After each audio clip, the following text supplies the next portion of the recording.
So magandang araw sa lahat. Another day, another trabaho. Dito tayo ngayon sa barko. Ipakita ko sa inyo guys kung ano ang nangyari dito sa linyada namin ng sludge. Mula sa purifier papunta ng sludge tank. Ayan no, puro dextrose na oh. Kasi lilinisan namin yung tangke kasi nagbara. Kaya may sahod doon sa taas. Kasi para hindi na pumunta dun sa sludge kasi yung sludge lilinisan namin. So nakita niya yung mga hose. Yung hose na yan, papunta yan doon mismo sa loob ng bisot. Yan oh. Yan yung hose na galing sa sludge tank.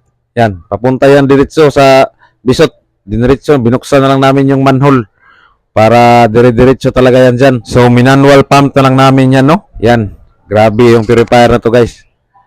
Ilang linggo na kami pinahirapan ito. Sobrang dumi kasi talaga ng fuel na kinarga namin mula sa Russia. So, ayan, no?